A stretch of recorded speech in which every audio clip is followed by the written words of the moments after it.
class salutatorian, Cheryl M. Grospe, for her salutatory address.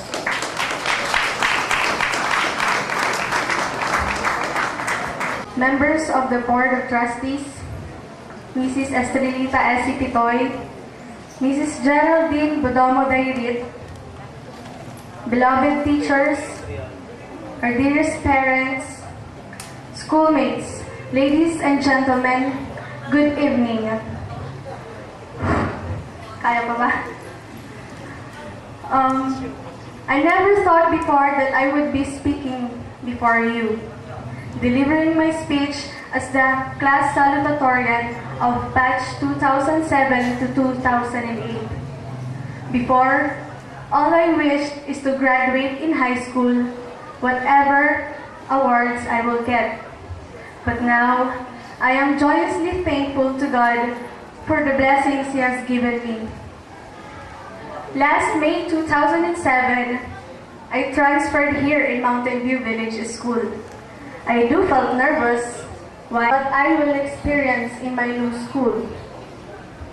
But after a year, the nervousness and the anxiety I felt before was exchanged with satisfaction and happiness, and it's with the help of my schoolmates and teachers. That's why I'm here on stage, taking the opportunity to thank those people who became and will always be important in my life. First of all, I want to thank God for guiding me on the right path. Though He has given me so many trials, still He's there to remind me that hope does exist. God, thank you for giving me the joy I longed for so many years. Thank you also for giving me my life, my family, my friends, and most of all, my intelligence. I know that this is just a start of my success and a piece of my journey. God, I hope that you will always be at my side and wish you'll never leave me when I'm down. Please keep on showing me the way to success.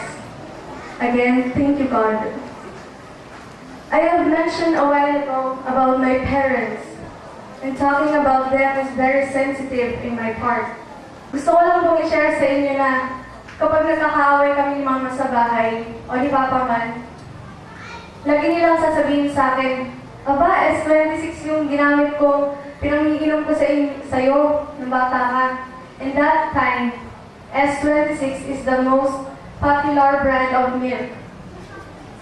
Doon ko na lang po totally na-realize na maliit pa pala ako ay pinagkakagastusan na talaga nila ako. And I thank them about that. They will strive and find ways just to make us happy and contented. They will take all the consequences just to make us feel secure and comfortable. Hindi naman kasi sukatan ang baon para makapagtapos ng pag-aaral. Sa klase po kasi, minsan ako yung naiiba. Lahat sila nakukuha nila yung mga kaya nilang bilhin. Minsan ako nakaupo na lang. Pero, di ba nga po, hindi naman sukatan ang baon para makapagtapos. At pinagsisikapan ko po, ipakita sa kanila na lahat ng pawis na pinagod nila para sa akin ay sinusuklian ko.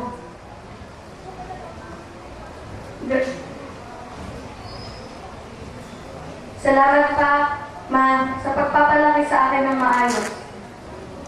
Huwag po kayo mag-alala dahil lahat ng pangaral niya sa akin ay aking babaunin pagdating ng college. Graduate na po ako at malapit na matupad ang mga dreams niyo for me. Hindi ko po sasayangin ang lahat ng expectations niyo sa akin. Ma, gusto ko lang mag-sorry sa lahat ng kalokohang nagawa ko, lalo na sa di pagtulong sa gawaing bahay at sa pagsagot sa inyo. I know that these kind of attitudes are not good, so I will change this and I will always respect you. Pa, kahit wala ka dito ngayon, gusto ko pang malaman mo na kahit kailan ay mamahalin kita as my father. It's true po pala that all fathers are very protective when it comes to their daughters.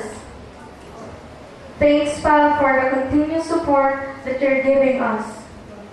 Even though you're not here, still you try to make us feel that you're here. Para sa inyo po ang mga medals na makukuha ko ngayon at nakuha ko na nga. Ito ang regalo ko sa mga pawis nyo para lang makapag-aral ako. I'm proud to say that you're my parent.